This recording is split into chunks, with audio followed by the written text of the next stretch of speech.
Bonjour à tous, bienvenue sur Frandroid. Alors aujourd'hui je vais vous présenter le nouveau téléphone de Motorola. Alors il n'est pas vraiment nouveau parce qu'on l'avait déjà vu aux États-Unis, c'est le Moto X.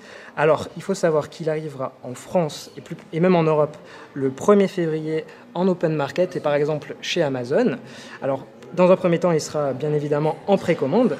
Alors contrairement aux États-Unis, vous savez probablement qu'on peut utiliser Motomaker. En fait, Motomaker, c'est la possibilité de personnaliser le téléphone en choisissant par exemple la couleur de la coque.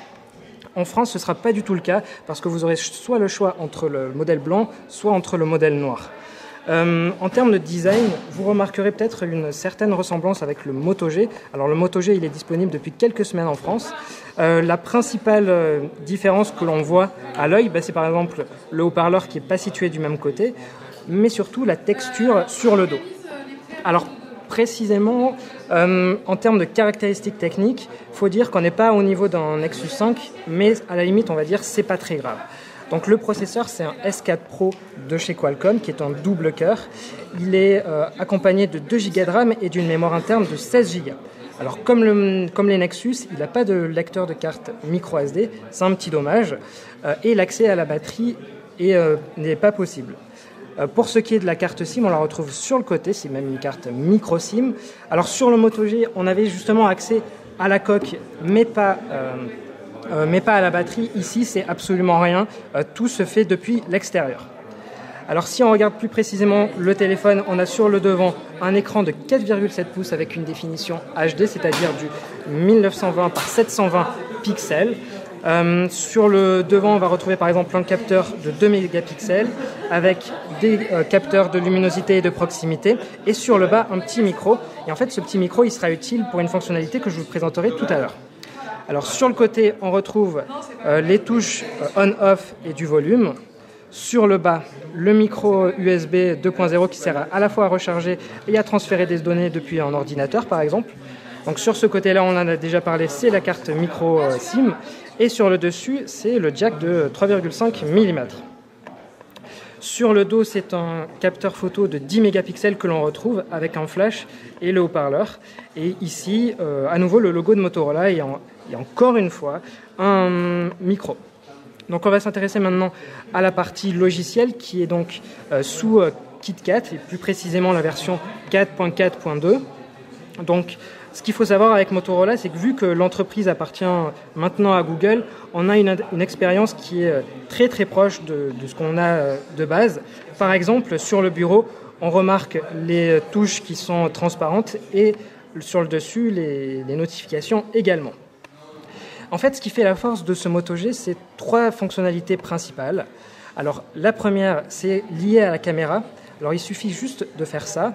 Et immédiatement, l'application appareil photo va se lancer. Et ensuite, c'est la même application que sur le Moto G. Alors, honnêtement, je la trouve pas terrible parce que c'est pas toujours très pratique. En fait, quand on clique sur l'écran, c'est forcément prendre une photo. C'est pas toujours ce qu'on aimerait faire. Par exemple, moi, j'aimerais juste faire le focus et après voir si c'est bien. En fait, on peut pas avec ce Moto G. C'est un peu dommage. Avec ce Moto X, mais forcément, c'est la même application que sur le Moto G. L'autre fonctionnalité qui est intéressante et dont je vous ai parlé tout à l'heure et qui fonctionne avec les micros, c'est la reconnaissance vocale. Alors sur les Nexus et même sur les téléphones Android en général, il faut être dans Google Now et il a utilisé la reconnaissance vocale. En fait, la particularité de ce Moto X, c'est qu'on peut le faire à n'importe quel moment, même avec l'écran éteint. OK, Google Now. Quelle est la météo ?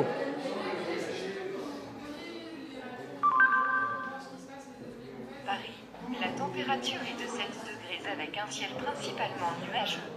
On peut faire d'autres recherches, par exemple. OK Google Now, conduis-moi à la Tour Eiffel.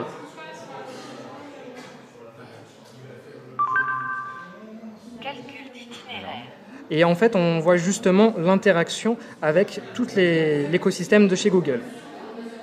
Et donc là, par exemple, ça va lancer l'application Google Maps. On peut aussi mettre des alarmes. OK Google Now. Active une alarme à midi.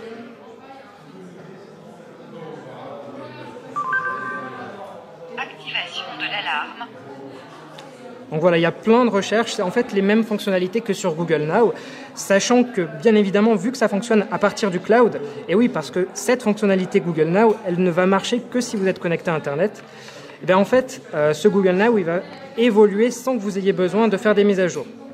Et d'ailleurs, en parlant de mise à jour, il faut savoir que les applications de chez Motorola, elles sont essentiellement sur le Google Play et par conséquent, il n'y a pas besoin de recevoir une OTA, donc c'est-à-dire une mise à jour classique.